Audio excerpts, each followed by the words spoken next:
अस्सलाम वालेकुम स्टूडेंट्स हम पढ़ रहे थे सोर्सेज ऑफ ऑर्गेनिक कंपाउंड, जिसके अंदर लास्ट लेक्चर में हमने पढ़ा था नेचुरल गैस और आज हम पढ़ेंगे कोल। ठीक हो गया। अब कोल के अंडर जो हमने चीज़ें डिस्कस करनी है उसमें नंबर 1 पे आ जाएगा हमारे पास। हम देखेंगे कोल की डेफिनेशन, उसके बाद कोल की फॉर्मेशन, देन सेपरेशन ऑफ या एक्सट्रैक्शन भी कह सकते हैं of organic compound from coal, मतलब किस तरह से हम कोल से ऑर्गेनिक कंपाउंड को सेपरेट करते हैं। उसके बाद यूजेस ऑफ कोल और एट द एंड हम देखेंगे डेवलपमेंट ऑफ कोल। तो शुरू करते हैं जी डेफिनेशन से। नंबर 1 पे कोल, हम इसको डिफाइन करते हैं। कोल से मुराद it is a combustible black और brownish black sedimentary rocks usually occurring in the rock strata. अब देखिए कंबस्टिबल ब्लैक का मतलब ये होता है, कंबस्टिबल वर्ड हम उन चीज़ों के साथ यूज़ करते हैं जो कि जलाने के काबिल होती हैं। ठीक हो गया।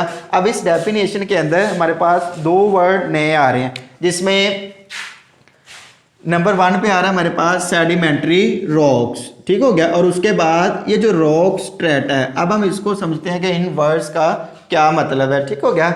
अब जो सेडिमेंट्री रॉक्स होती हैं, सेडिमेंट्री रॉक्स हम आमतौर पे ये बोलते हैं कि ये हमारे पास वो मीन के हम कहते हैं कि दे डिपॉजिटेड इन लेयर्स।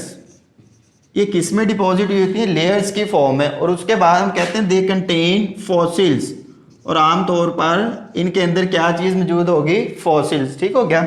उसके बाद दूसरा वर्ड है रॉक स्ट्रेटा। अब यहाँ पे ये जो वर्ड स्ट्रेटा है, स्ट्रेटा ये जमा है किसकी? स्ट्रेटम की। अब स्ट्रेटम का मतलब ये होता है कि it is horizontal layers, horizontal layer of materials. ठीक हो गया। अब बेसिकली तो हम इसको बोल रहे हैं कि ये हमारे पास एक हॉरिजेंटल लेयर है, लेकिन हम कहते हैं ये horizontal layer consist of several parallel layers. Mean ये एक हॉरिजॉन्टल लेयर आगे फर्दर सेवरल पैरेलल लेयर्स के अंदर अरेंज होती है, जिसमें एक लेयर के ऊपर दूसरी लेयर अरेंज होती है। ठीक हो गया। उसके बाद नंबर 2 पे हम देखेंगे फॉर्मेशन ऑफ कोल, कि कोयला किस तरह से बनता है। अब कोयले के बारे में ये ख्याल किया जाता है कि नेचर के अंदर जो कोल मौजूद है, अब इसको बनने में तकरीबन 500 मिलियन ईयर्स लगते हैं। मीन आज से 500 मिलियन ईयर्स पहले जो लकड़ी ज़मीन के नीचे दबगी, उसके ऊपर अब डिफरेंट टाइप्स के रिएक्शन होंगे। जैसे कि अब देखिए हम बात करते हैं यहाँ पे वुड की। वुड बोलते हैं लकड़ी को। अब ये वुड किस चीज़ की है? यहाँ पे हमारे पास ये डेड प्लांट्स और ट्रीज, डेड प्लांट्स और ट्रीज। अब इस वुड के अंदर 3 चीज़ें बेसिकली मौजूद होगी। इसमें हमारे पास कार्बन होती है, उसके बाद हाइड्रोजन, और नंबर 3 पे यहाँ पे ऑक्सीजन होगी, ऑक्सीजन। ठीक हो गया। अब इस वुड के अंदर कार्बन की जो परसेंटेज होती है ये 40% होती है। कितनी परसेंटेज होगी? 40%। ठीक हो गया। अब इस वुड के ऊपर बैक्टीरियल और केमिकल रिएक्शंस होंगे। बैक्टीरियल और केमिकल रिएक्शंस की वजह से ये वुड चेंज होगी किसके अंदर? पीट। अब हम पीट बोलते हैं नाकस कोयला, मीन के कह लें कि ये सेमी सॉलिड मैस होगा कि जब इस वुड के ऊपर बैक्टीरियल और केमिकल रिएक्शन होंगे तो इस वुड के जलने से जो मटेरियल बनेगा, वुड के जो हमारे पास गलने सड़ने से जो मटेरियल बनता है उसको हम क्या बोलते हैं? पीट। अब देखें इस वुड के अंदर कितनी कार्बन की परसेंटेज है? 40%। हमने कहा कि इसमें हाइड्रोजन भी होती है और ऑक्सीजन। अब वक्त के साथ साथ क्या होगा कि इसमें से हाइड्रोजन और जो ऑक्सीजन होगी ये रिमूव होती जाएगी, इसका लॉस होता जाएगा, और इसमें हमारे पास जो पीट है, पीट के अंदर कार्बन की परसेंटेज अब हो जाएगी 60%। पीट में कार्बन की परसेंटेज कितनी हो जाएगी? 60%। अब उसके बाद इस पीट पे फिर फर्दर हाई टेम्परेचर प्लस क्या होगा यहाँ पे? High pressure. जब इस पीट के ऊपर टेम्परेचर और प्रेशर बढ़ेगा देन ये पीट चेंज होगी किसके अंदर? लिग्नाइट में। अब लिग्नाइट के अंदर जो कार्बन की परसेंटेज है वो हो जाएगी 70%। कितनी परसेंटेज हो जाएगी? 70%। लिग्नाइट हम बोलते हैं कि हमारे पास आमतौर पर सॉफ्ट कोल होता है, क्या होता है ये सॉफ्ट कोल, ठीक हो गया। उसके बाद अब इस लिग्नाइट के ऊपर फर्दर हाई प्रेशर बढ़ेगा, जब इस पे मजीद प्रेशर लगेगा तो देन क्या होगा, ये लिग्नाइट चेंज होगा किसके अंदर, ब्यूटामिनस कोल। और ब्यूटामिनस कोल के अंदर कार्बन की जो परसेंटेज हो जाएगी ये हमारे पास होगी 80% कार्बन। कितने परसेंट कार्बन इसमें हो जाएगी, 80% कार्बन। और ब्यूटामिनस कोल को हम यूज़ करते हैं कहाँ पे, फॉर डोमेस्टिक पर्पस। कहाँ पे ये यूज़ होता है, डोमेस्टिक पर्पस के अंदर। और उसके बाद जब इस ब्यूटामिनस कोल पे फर्दर प्रेशर बढ़ेगा तो ये कोल चेंज हो जाएगा किसके अंदर, एंथ्रासाइड। किस में चेंज हो जाएगा, एंथ्रासाइड। अब जो ब्यूटामिनस कोल होता है इसका कलर होता है ब्राउन सा, किस तरह का कलर होगा, ब्राउन। लेकिन ये जो एंथ्रासाइड है इसमें कार्बन की परसेंटेज हो जाएगी 90%। और ये हमारे पास क्या होगा, ब्लैक इन कलर, कलर में कैसा होगा, black. And this coal is used in industry, और इस कोयले को हम यूज़ करते हैं कहाँ पे, इंडस्ट्री के अंदर। तो ये एक फ्लो शीट डायग्राम है कि किस तरह जो लकड़ी होती है वो कोयले के अंदर चेंज होती है, ठीक हो गया।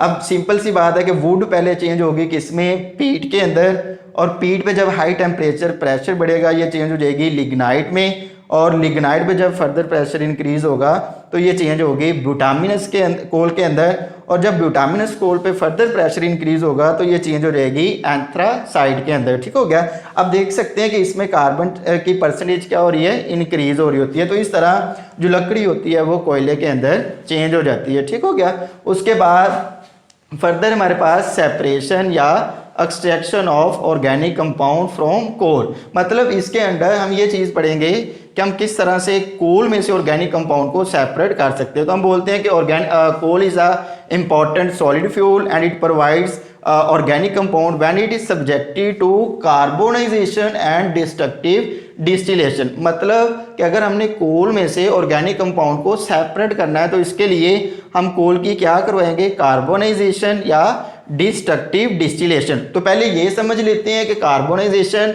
और डिस्ट्रक्टिव डिस्टिलेशन का क्या मतलब होता है। अब देखिए, destructive distillation mean it is a heating process.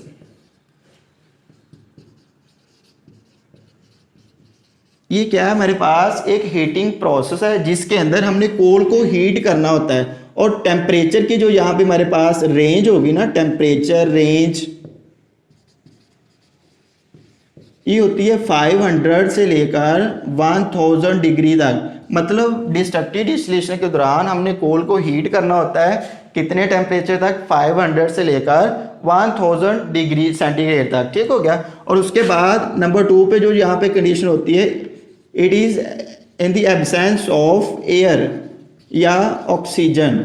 Oxygen की गैर मौजूदगी में जब हम कोल को 500 से लेकर 1000 डिग्री तक हीट करते हैं देन क्या होगा, कोल से हमारे पास जो ऑर्गेनिक कंपाउंड आएंगे वो 3 टाइप्स के होते हैं, जिसके अंदर नंबर 1 पे आ जाएगी कोल गैस, नंबर 2 पे कोल तार और नंबर 3 पे क्या आ जाएगी, कोक, ठीक हो गया। अब यहाँ पे ये जो कोल गैस है ये बेसिकली एक गैस नहीं है, ये हमारे पास मिक्सचर ऑफ गैसेस है। क्या होती है, मिक्सचर ऑफ गैसेस। अब इस मिक्सचर के अंदर अगर हम मेजॉरिटी में देखें तो 3 गैसेस आएंगी, जिसमें हाइड्रोजन गैस आ जाएगी, उसके बाद मीथेन गैस और नंबर 3 पे कार्बन मोनोऑक्साइड आ जाती है, ठीक हो गया। अब इस मिक्सचर में हाइड्रोजन की जो परसेंटेज होती है वो 50% होती है, मीथेन की जो परसेंटेज है ये हमारे पास इसमें 35% और कार्बन मोनोऑक्साइड की क्या होती है 8% इसमें इसकी परसेंटेज होगी, ठीक हो गया। उसके बाद ये जो हमारे पास सिंपल कोल है कोक, इसको हम बोलते हैं कि ये हमारे पास होता है 98% कार्बन। क्या होती है, 98% प्योर कार्बन। और हम इसको यूज करते हैं कहाँ पे, as a reducing agent in iron and steel industry, ठीक हो गया। अब उसके बाद देखें कोल तार। अब ये जो कोल तार है, कोल तार के अंदर मेजॉरिटी में जो हमारे पास ऑर्गेनिक कंपाउंड होते हैं वो होते हैं एरोमेटिक हाइड्रोकार्बन। अब कोल तार से इन एरोमेटिक हाइड्रोकार्बन्स को सेपरेट करने के लिए फर्दर हम इसकी क्या करवाते हैं, फ्रैक्शनल डिस्टिलेशन। क्या करवाएंगे, फ्रैक्शनल डिस्टिलेशन। फ्रैक्शनल डिस्टिलेशन, जब इस कोल तार की फर्दर फ्रैक्शन डिस्टिलेशन करवाई जाती है देन हमें इससे हासिल होते हैं एरोमेटिक हाइड्रोकार्बन्स। कौन से कंपाउंड हासिल होते हैं, एरोमेटिक हाइड्रोकार्बन। और इनकी जो तादाद होती है हमारे पास मोर देन 217 से ज़्यादा किस्म के जो एरोमेटिक हाइड्रोकार्बन होते हैं वो इस कोल तार के अंदर एग्जिस्ट करते हैं। और इनको सेपरेट करने के लिए हम क्या करवाते हैं, इनकी फ्रैक्शनल डिस्टिलेशन करवाते हैं। ठीक हो गया। और उसके बाद अब देखिए यूजेस, कोल के यूजेस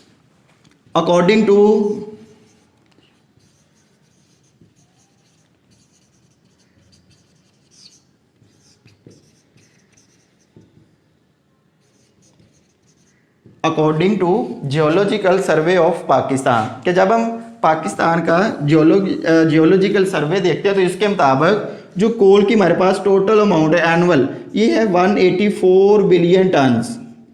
184 बिलियन टन्स। अब इस टोटल पैदावार का जो 80% हिस्सा होता है कोल का, ये हम यूज़ करते हैं टू बेक ब्रिक्स। कहाँ पे यूज़ किया जाता है, टू बेक ब्रिक्स, ईंटें पकाने में यूज़ करते हैं। और इसका जो बाकी बचता है ऑलमोस्ट 20%, इसको हम यूज़ करते हैं for domestic and other purposes. कहाँ पे यूज़ कर लिया जाता है, डोमेस्टिक एंड अदर पर्पसेस के अंदर। अब लास्ट पॉइंट है डेवलपमेंट ऑफ कोल।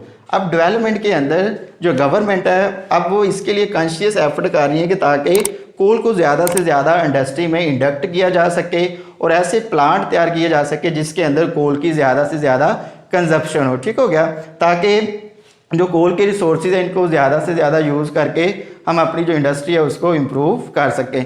ले जी, ये था आज का टॉपिक जिसके अंदर हम पढ़ रहे थे सोर्सेज ऑफ ऑर्गेनिक कंपाउंड और आज हमने पढ़ा है कोल। ठीक हो गया। इससे रिलेटेड कोई भी क्वेश्चन हो तो आप लोग पूछ सकते हैं। Thank you.